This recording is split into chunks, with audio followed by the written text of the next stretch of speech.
Welcome to the last video in this section I call Falconry Basics. I feel that everything up to this video so far and what's included in this video really does cover the very basics of looking after and keeping birds of prey. Anything else you need to learn, you'll be able to do from my other YouTube videos and of course other YouTubers, books, talking to falconers at bird of prey centres, etc. So in this video I'm going to talk about what I believe are good beginners birds, so certain types of owl or raptor that are suitable for someone who is just starting out and has learnt those basics and obviously a bit more and is ready to start keeping their own bird. Let's look at owls first. The first one I'd recommend would be a barn owl. Now this could be the common barn owl that we mostly recognise. It could be one of the variants like an ashy-faced owl or the melanistic barn owl. They're all very similar. I find that when you're training them and hand rearing them, they're quite easy to do that. They learn to fly to the glove quite easily. They're quite forgiving, so if you make mistakes, that's kind of okay. They're not tiny, so they're easy enough to monitor their flying weight and maintain that correct weight.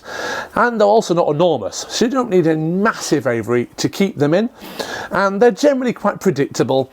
And once you've figured out their personality, and they can all have very different personalities, you can usually work with that bird quite well, knowing that it won't suddenly be kind of bipolar, if you like some owls can be. The second I'd recommend would be a Bengal Eagle Owl, or perhaps an African spotted eagle owl.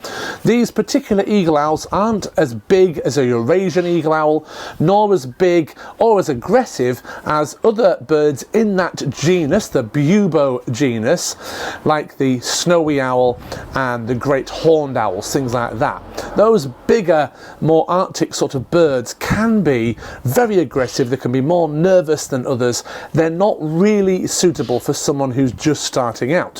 Whereas a Bengal Eagle Owl, we have one, and in a previous video I talked about how easy it was to train it to fly to the glove. When we're training a bird to fly to the glove, we pop the food on there. We're encouraging it to fly for that food, probably a full chick or a whole mouse to start with, and then bring it down to just little legs or something like that. And usually an owl will look at the food and kind of go, oh, how do I get to that? And they might want to go, then decide not to. They're kind of building their confidence up. Whereas with our Bengal Eagle Owl Ranger, on the first day of trying food in the glove, it saw it, flew straight to my hand. A bit like a Harris hawk, which would be the first of the raptors that I would recommend. You've probably seen already on YouTube loads of videos about keeping Harris hawks from myself and others. And there's a really good reason for this. There's a really good reason why they're so popular. They're highly intelligent, easy to train and more reliable, and also they have bendy feathers, so keeping them in good feather condition is much easier. If you were to go down the line of a red-tailed hawk or a goshawk, for example, these birds are more likely to damage a feather, they're harder to train, they're a little bit more aggressive, they're going to chase prey a lot more. You can get a great hunting bird with a Harris hawk. You don't necessarily need a goshawk or something like that. Another example of a raptor that's quite good for a beginner is a buzzard.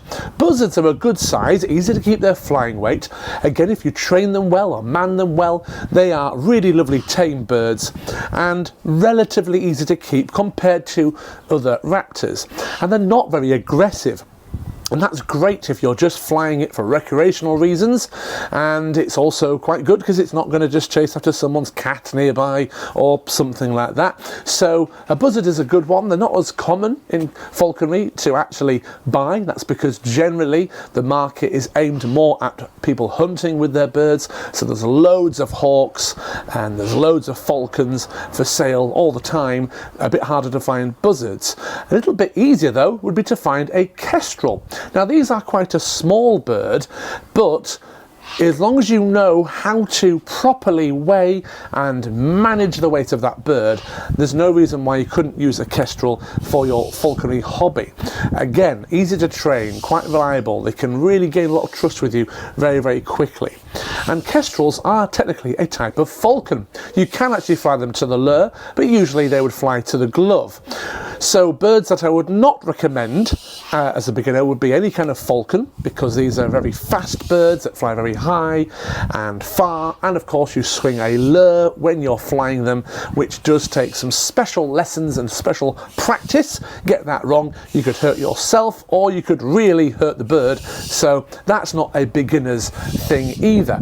The birds I've mentioned are great for beginners because they allow you to learn things like weight management, training, keeping the bird in good condition, all those things a bit easier than some other birds, and so they're the ones I would certainly recommend.